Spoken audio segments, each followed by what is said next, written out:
Hello guys, welcome to my click and we channel. ఎలా ఉన్నారు అండి? అందరూ బాగున్నారా?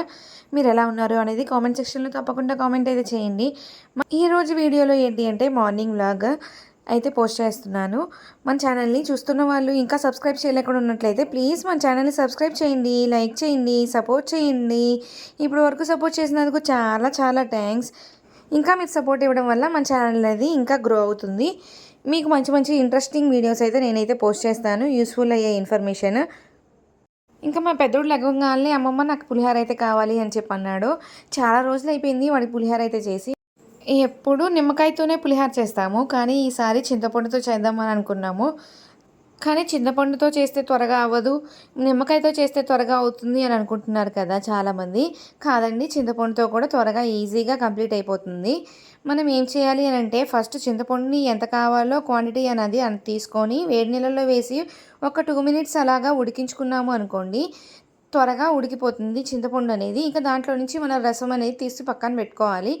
ఆ పక్కన పెట్టుకున్న దాంట్లోనే మనకు కావాల్సిన పచ్చిమిరకాయలు అనేవి వేసుకొని ఇంకా దానికి తగ్గట్టుగా సాల్ట్ అనేది యాడ్ చేసుకోవాలి. ఇంకా పసుపు అనేది కూడా వేసుకొని ఈ 3 అనేది ఆ చింతపండు రసంలో వేసుకొని బాగా ఉడికించుకోవాలి చిక్కగా వచ్చేదాకా. అలా చిక్కగా రెడీ అయింది అని అనుకోండి, ఇంకా మనం ఆ చింతపండు రసంలో అన్నం కలుపుకుంటే అయితే సరిపోతుంది. ఇంకా ఈలోపు అమ్మ అయితే అది ఉడికేలోపు తిరగమాత అయితే వేసుకుంటున్నాము.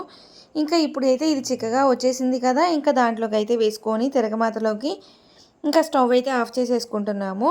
ఇంకా కర్రీ అయితే ప్రిపేర్ చేయాలి. ఇంకా కర్రీ వచ్చేసరికి బంగాళదుంపల్లోకి ఒక 2 క్యారెట్సే ఉన్నాయి అనమాట. ఇంకా క్యారెట్స్ కూడా దీంట్లో యాడ్ చేసేసాము.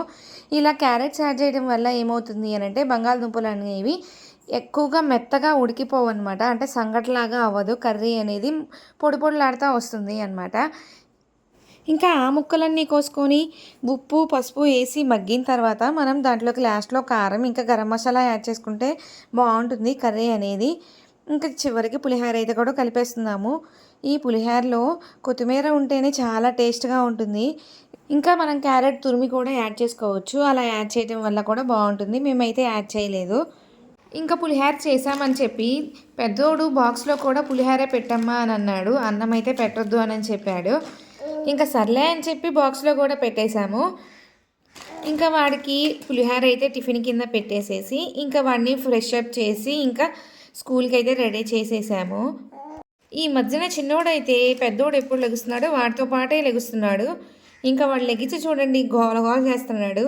నేను ఎత్తుకుంటారా లేదా అన్నట్టుగా చూస్తున్నాడు. ఇప్పుడిప్పుడే కొంచెం కూర్చుంటున్నాడు. అంటే మనం సపోర్ట్ ఇస్తే వాడు కొంచెం కూర్చోగలుగుతున్నాడు.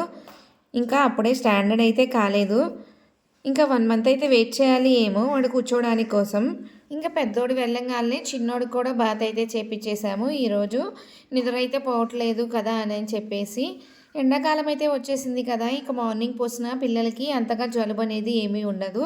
చలికాలం అయితే 10 తర్వాత అయితే పోసేవాళ్ళము. ఇంకా ఇప్పుడు 9 తర్వాతే పోసేస్తున్నాము చిన్నోడికి. ఇంకా వాడిని కూడా నిద్రబుచ్చేసేసి ఇంకా మా పనులు అయితే చేసుకుంటున్నాము. పూలు అయితే చాలా ఉన్నాయి అన్నమాట చెట్లకి. ఇంకా చెట్ల పూలన్నీ కోసుకుంటున్నాము. ఇంకా కనకాంబరం చెట్లకి పూలు బాగా గుత్తులు గుత్తులుగా పూయాలి అని అంటే బియ్యం కడిగిన వాటర్ ఉంటాయి కదా, ఆ వాటర్ అనేది ఆ చెట్లకు పోసామనుకోండి గుత్తులు గుత్తులుగా వస్తాయి. ఇంకా కలబంద ఉంది కదా, ఆ కలబందని మనం ఒక 1 లీటర్ దాంట్లో వాటిని కట్ చేసి మిక్స్ చేసి పోసినా సరే మనకి బాగా వస్తాయి పూలు అనేవి.